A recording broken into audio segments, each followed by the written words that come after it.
how to be a person of action.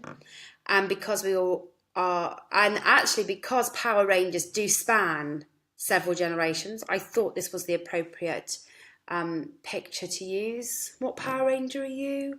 I'm a sucker for blue, which is terrible politically for me, but I do like the blue, but I'd probably have to go for gold. So decide which Power Ranger you are for this webinar, and then we can move on to that.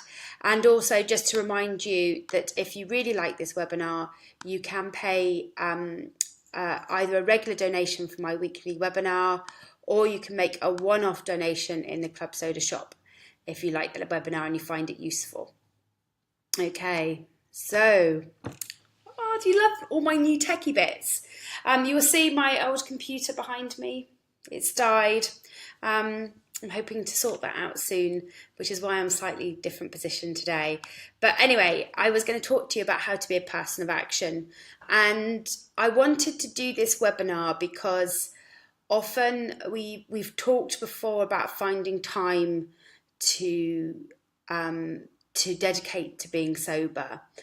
But I often find that we are very hard on ourselves about the fact that we don't think we get things done, we don't think we do enough, and therefore we don't think we've got time to fit in our sobriety, which means we don't get started with our sobriety. We don't take the first steps and the first action. And then we chastise ourselves because we haven't done it. So we've done two really awful things. We've been negative on ourselves before we've even, shot the first firing gun. And then we're really hard on ourselves because we haven't even managed to do that. So we create this horrible loop of negativity around the type of person we want to be and the type of person we think we should be, and the fact that we don't have the energy to do that, and then we chastise ourselves for never even making the first steps. And I think that for me is a really terrible place to be in, and we do it all the time, not just with alcohol but with any change that we want to achieve, because we can see in our mind's eye that life could be better, life would be better if we could just make the change. But why is it that I can't manage it? It must be that I'm a failure. It must be that I'm a terrible person. It must be that I'm horrible. And through that act of basically self-loathing, we're stopping ourselves taking those first steps, and then that cycle repeats itself. And I sort of want to help us all break that cycle. I need to do it with diet and exercise. Some of you now need to do it with other things that you've decided you want to change now that your drinking habits have changed. Some of you are still trying to get on that first rung of the ladder of changing your drinking habits. And so I really want to sort of challenge us in that cycle to say, actually, we are all people of action. We do it every day. We pack massive amounts into our day when it comes to work and family and trying to squeeze in some telly and cooking good food and all of that sort of stuff. We actually squeeze in huge amounts. And if you really reflect on your day, you are a person of action every day. It's just that maybe we're squeezing a bit too much in and we're not leaving ourselves enough time to concentrate on the new.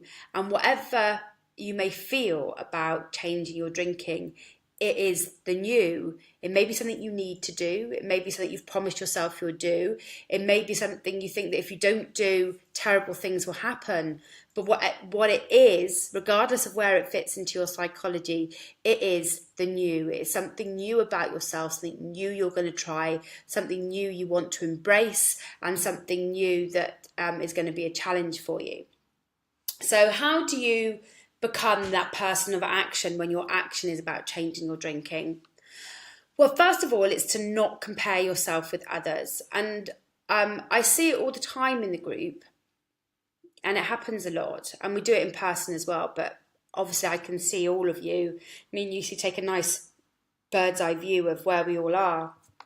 And what I see is that we are continually comparing ourselves to each other in the group. And so if we're somebody who's not quite got started with our goal yet, or we're somebody who still feels very new and not very confident about it yet, we look at other people and we see what is basically their external view that they're sharing with us. And we compare our internal us to their external showcase of themselves. And and immediately see ourselves as a failure up against that person. So we see what they're willing to share about themselves. We place our own thoughts and our own view and our own bias on what we see about them, and we've decided they're all brilliant.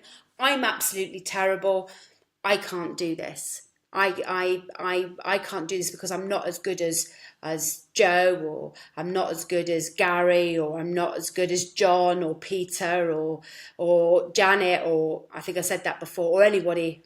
Don't have much repertoire for names today, obviously, but we look at those people and say, oh, well, I'm not as good as that, so why would I even bother? Why would I even get started? I can't do this. That seems so far away from where I am right now.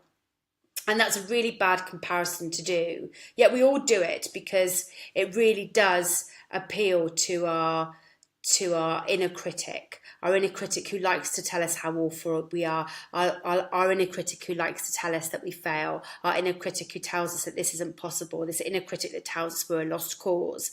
It really appeals to that. So we look at other people and go, oh, I just can't be that good, and so I can't do it at all. And we're really also very good at seeing, it's like people who are doing, when you're in that frame of mind, people are doing Wells posts must be in like 36-point font. And people who are doing badly in the group or are struggling like you, badly is not the right word there, sorry guys, but the people who are struggling in the group, their posts seem like they're in 8-point. And so you only see the ones that are in 36-point. And those are the people who you compare yourselves unfavourably to. And you never see the people whose posts are in 8-point, who actually you've got a lot in common with and are probably at the same point of the journey that you're on. So we're really good at doing that in order just to kill our motivation dead before we even get started. It's like we've written ourselves off before we've even tried. So what I want you to do is to actually take some time to go through the group, even search for the word struggling in the group, and begin to see some of the other people who might be on the same stage of the journey as you. And also those people who you might put on a pedestal or feel a bit in awe of, who, remember, they are further down the line. They are no different to you. It's just that they started earlier, right? It's not like you're even in the same race and they're faster. They started before the firing gun for you even went. They had a head start. They're just ahead of you. They are not better than you. They're not wiser than you. They're not got superpowers. Although I'm sure some people would deny that. Some would say they do. But they're just ahead of you. And if you're not sure, and if you see a post of them that says, woohoo, I'm at 200 days, and you want to say well done, but inside a little bit of you's crushed because they've got to 200 days and you don't even know how you can get started to get that far, ask them, what was day -1 like for you? What did you do? What was the thing that prompted you from sitting on your sofa with a glass of wine to action? Tell me how you did it, because I would really like to know. And that's what other people in the group are there for, to tell you their story. So celebrate their success, feel a bit jealous, because you're allowed to do that. That's an absolutely natural feeling. But then ask, because that's where wisdom comes in the group. Ask. Don't compare yourself without all of the information, and certainly don't compare yourself with the bias of your inner critic telling you that you're just not as good as somebody else, because that's not true. In this group, we are all equal and we are all different, and that's also what part of the power is. So you need to also challenge that inner critic. That's the next stage. Challenge your inner critic. Really? Is it true that you're a failure? Is it true that everybody else has succeeded? Is it true that they're a success and you're not? Maybe you've succeeded at some other things in your life that some of us haven't. I mean, some of you have been drinkers and runners at the same time. How did you even manage that? I just managed to be a drinker. Those of you who managed to get up and run, that seems like a massive success story to me. And I'm sat here now going, how can I get from 0 to 5k this month? Yes, I know I've set myself that as a challenge. But how did you even get started? I'm trying to do that without a hangover. You must have done some of that with a hangover. How? And at the minute my inner critic's going, well, maybe you're just not cut out for running, maybe it just isn't your thing, and I'm stopping myself before I've even got started. You see how that works? You see how that negative comparison and that hitting your inner critic works? It just stops you doing anything. It paralyzes you. So you really need to kick that inner critic into touch. And you're going to be doing it lots actually during your change process, because it crops up everywhere. It is whatever you want to call it. Sometimes it's the wine witch. Sometimes it might be something else in your head. It's there all the time. It's a dominant narrative in your head, because actually as human beings with emotions, we all have it. It's about how you tame and you train that inner critic that's really important. So when you get those feelings of unfavourable comparison that you think are stopping you moving forward and thinking that you're a failure because you can't even get your ass off the sofa, then you need to challenge it and say, that's not true. A few years ago, I managed to do this thing. A few years ago, I managed to learn to bake cakes. I've been to adult education college. I've got promoted at work. I've started a course in gardening. Not mentioning anyone's names. I've managed to do A, B, and C. I've brought up an amazing family. I'm looking after a tiny dog. You've all done amazing things in your life. You've all acted. You've all taken actions to do something to improve your life in the past. And you can do it now, and you can do it with this. And everyone else's journey and how well and how brilliant you think they are doesn't matter a fig. This is about you, and you're not going to let your inner critic tell you anything different. The people that you might feel slightly jealous of are actually your allies in this, and they're there to help you. Don't let your inner critic tell you anything otherwise. And if you see people who have asked them, did you fall off the wagon? And if you did, how did you get back on it? And how did you move from feeling like the worst person in the world back into action? How did you tame your inner critic? Because we've all had to do it. In order to move from where we were to somewhere else, we've all had to tame that inner critic that tells us we can't do anything. It's amazing, right? This inner voice that tells us and it's our inner voice. It's ours. Do you think we should have some control over our own inner voice? I do. That's what I'm trying to get some control over these days. So take back control from your inner voice and just tell it to bugger off. There you are. Didn't quite swear badly. Okay, so challenge that inner critic. Then thirdly, minimise the things that drain you. And there are lots of things that take up your time. And the reason I tell you this is because change takes energy. It takes some different mental thought. It takes you planning, that takes energy. It takes you challenging your inner critic, that takes absolutely loads of energy. It takes the ability for you to find some time in your day to think about the journey that you're going through. It takes some time to ask people questions and read their answers. Everything takes time and everything takes energy. But more importantly, when I talk about energy, I don't just mean, being able to squeeze half an hour in before breakfast to think about you're not drinking. It takes great reserves of general energy, because you are changing something about yourself. So you are resisting mentally your inner critic and your inner urges. You're surfing those urges, and all of that takes energy because you just have to battle your way through it. So you've got a little battle going on, and you need some energy to deal with that. You need to start taking creating some space and giving yourself some more energy to do that. And that's great, because actually alongside changing your drinking, you will have some time to dedicate to creating more energy. Part of that might be sleeping and napping. And I tell you, in the first 3 months when I gave up drinking, the two things that surprised me the most, apart from the fact that I actually hadn't drunk for 3 months. So the three things that surprised me the most. So I hadn't drunk for 3 months. Oh my God, it was amazing. I slept. My body kept going, ooh, you're tired right now. And so I had a nap. Boom. It was an amazing treat. It felt wonderful going under the covers, listening to an audio book.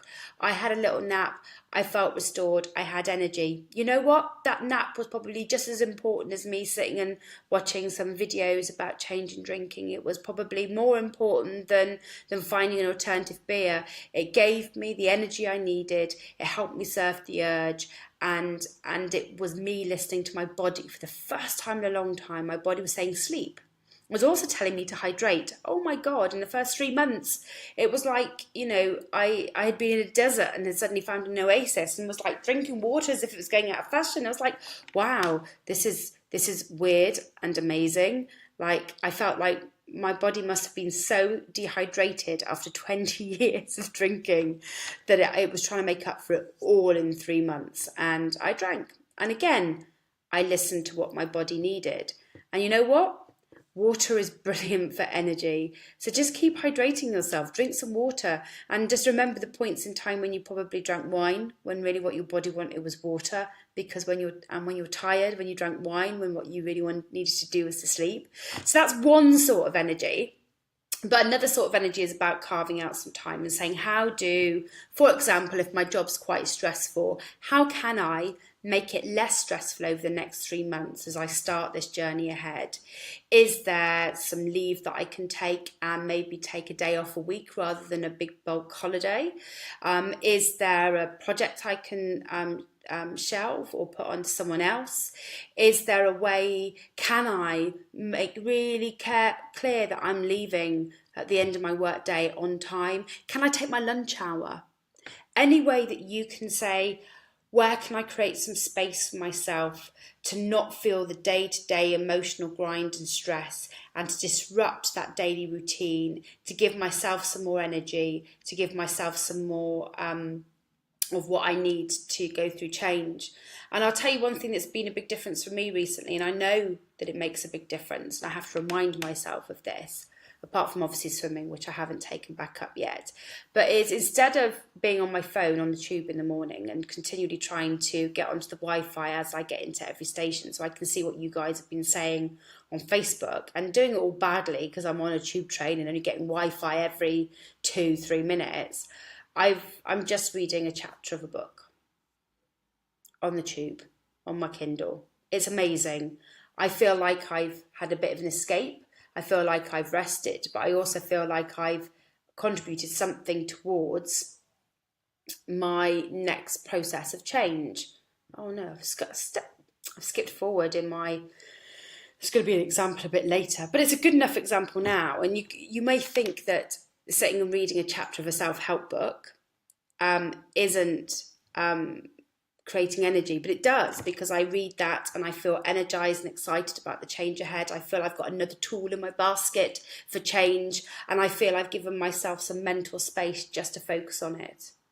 So you can eke out some bits in your day, some time in your day, see where you can reduce your emotional stress. And the one thing I've learned since giving up drinking, and it's taken me 4 years to discover this, is work stress I can sort of deal with. Emotional stress absolutely does my head in, and learning how to deal with my emotions is still something that I'm trying to learn. And I will give you a link to a book that I found particularly useful for that a bit later.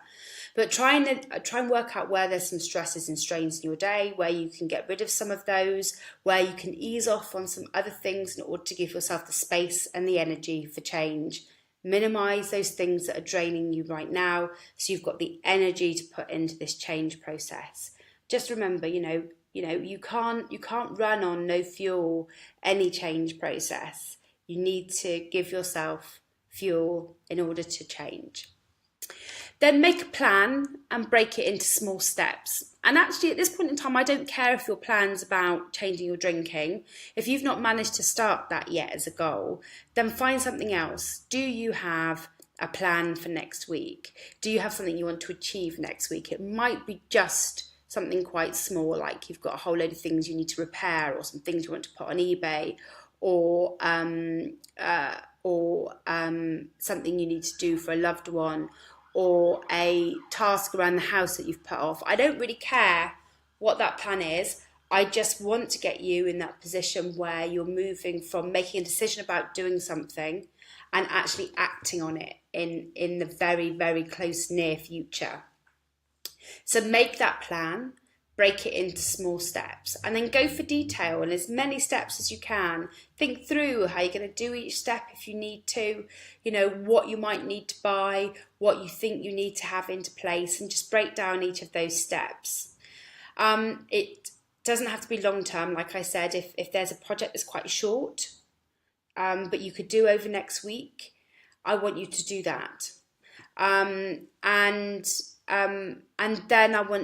then tick off that first step. What's the first thing? How quickly can you tick off that first step in this list that you've written? And then how quickly can you tick off the second step, and so on? And make them small and manageable tasks to get you to your goal, but make sure that you're ticking off. Even make it really physical and write it down and stick it on the wall and tick off those actions as you go along. You say, yes, that's it, I'm one step closer to my goal. Yes, that's it, I'm one step closer to the goal.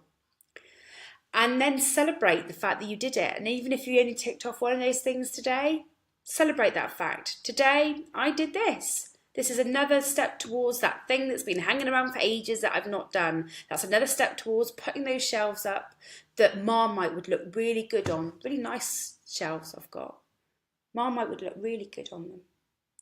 This is where I look at Yusi to see if he's listening to the webinar, and he's not. God damn it. So, whether you've got this one to say, tick them off, feel that satisfaction, wallow in the glory of having ticked off something on your list. And maybe even sit and celebrate some of the other things you did today. Because again, like I said, we compare ourselves with other people, and always find the people who are doing better than us and then tell ourselves that we can't possibly do that. We do that with our work day and our everyday as well. We always focus on the things that have been really bad in the day and wallow in those. And we don't say, well, actually, while that happened, I also did A, B, and C that I'm pretty chuffed about. And I got D off my desk, which is awesome. And E, I got a little bit further on. So actually, all in all, my day's been a bit more balanced than I thought it was. So celebrate your days. Celebrate bits of your day and celebrate ticking off the first things on your list. You're allowed to be proud, You're allowed to smile. You're allowed to, be happy and actually allow yourself to have some good feelings. And if some of those good feelings are about ticking off a task that's been waiting around for ages, then you can recreate that feeling by then setting a goal next week about your drinking, breaking it down into chunks, and beginning to get started on that task ahead. And that is a very simple task of starting to set your goal, work out your plan of actions that you know that you can achieve it. And if you've got some good things that happened in the day, write them down, look at them again the following morning so you can feel enthused and remind yourself that every day you are making progress. Every day you can make things happen. Every day you have that ability. Every day there is a bit of energy in you that you can focus on change. And then reward yourself for the things that you do well. All the things that you've done to strengthen your good habits. Pat yourself on the back, write it down and put a big happy smiley face next to it. Tell people on the group. Reward yourself with frozen yogurt and berries with a bit of homemade granola. My favourite reward. Maybe I should actually start pinning it to actually having done things in the day though. Maybe that's where I'm going wrong. Maybe I'm rewarding myself without knowing what I'm rewarding myself for. I have to think through this one. Anyway, but don't forget, reward yourself. Changing your drinking is hard. Taking action and starting to do things that you've put off and procrastinated over is difficult. So reward yourself when you start doing those things, even if it's with a self-pat on the back, even if it's with a chapter from a book, whether it's whatever your reward is, allow yourself to feel chuffed. Nobody can take that away from you. It's yours. You can be chuffed. So those are my sort of key tips for moving yourself to action. Don't compare yourself with other people, and if you find that your inner critic is dragging you towards the people that you feel are doing better than you, then take some time to look in the group at the other people who may be in the same boat as you and still at early days, and ask those people who have got successes under their belts how they've got there, rather than allowing your inner critic to use them as a way to stop you from taking action. Challenge that inner critic. Know that it's there. Understand that it's you.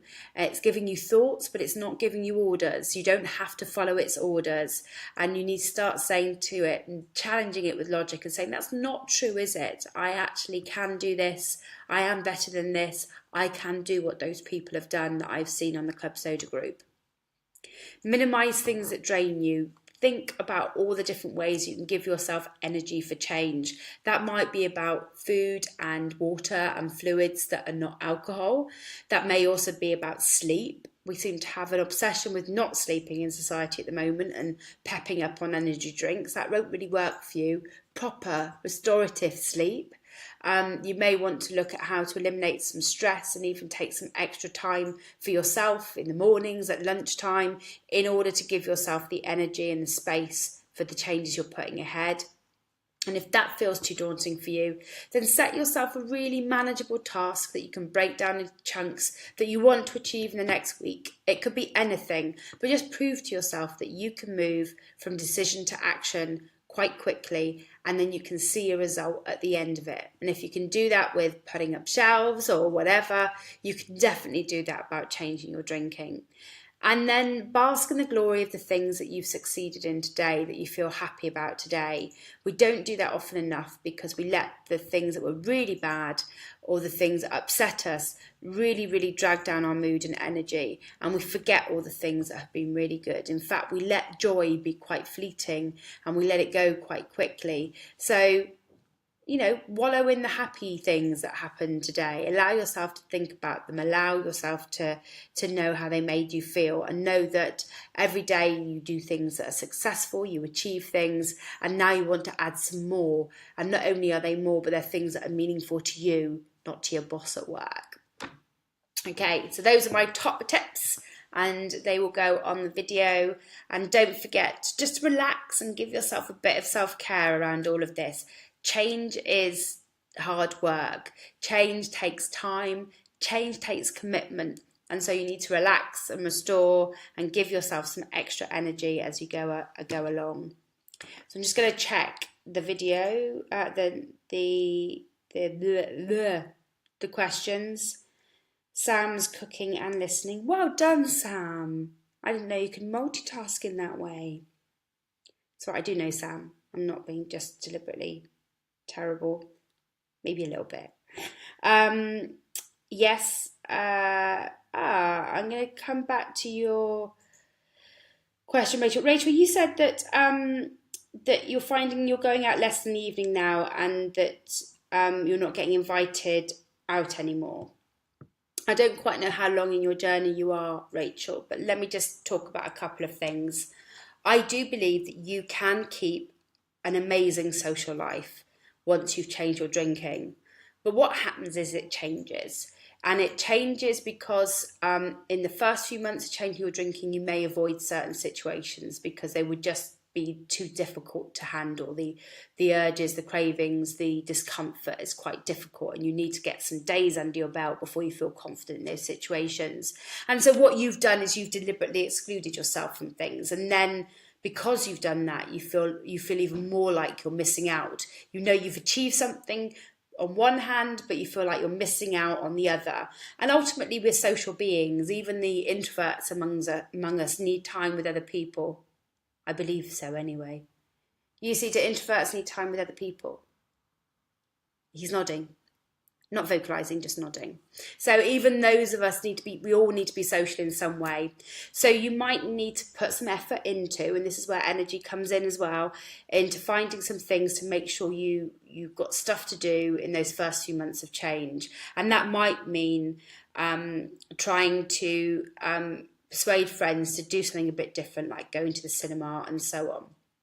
And, be clear with them. I'm trying to change something about myself that's quite difficult, trying to change my drinking. It would really help me if in the next few weeks we could go to the cinema, go to the theatre.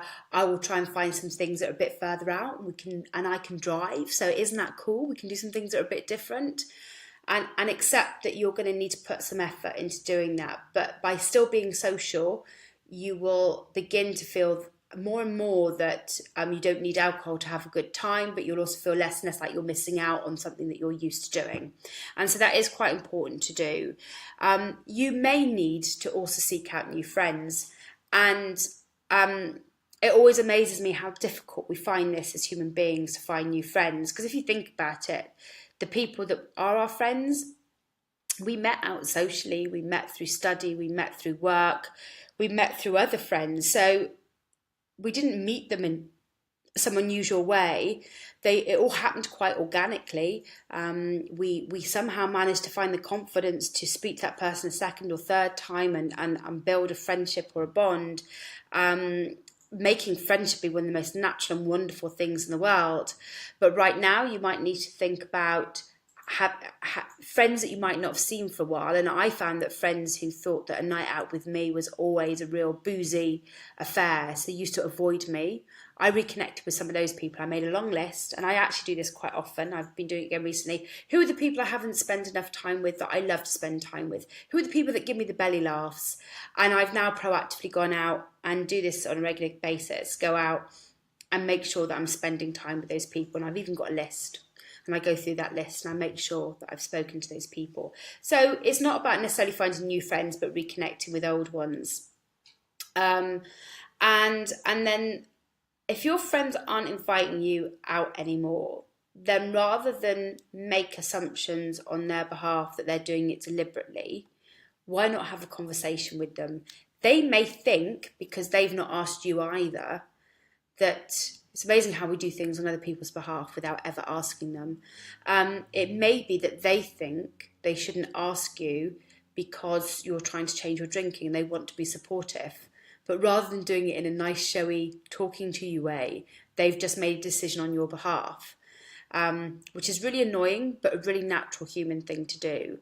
So maybe have a conversation with them. I've noticed you've been going out a lot recently and you've stopped inviting me.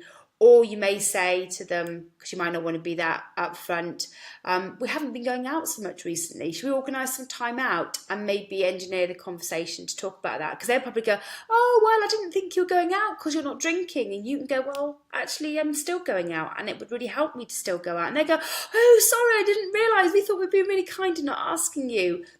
Or it may be that, because I do think there's a dominant narrative around the fact that if you're not drinking, somehow if you were in a place that's got alcohol in it, that you would crawl over the bar and sit there and pour pints into your mouth, that they think it's not possible for you to go to places that have bars in. And that happens too, because somewhere in the last 70 years, not ascribing any particular organisation to this narrative, that's become the view of people, that you've either got a real bad problem or no problem at all, and there isn't anywhere in the middle.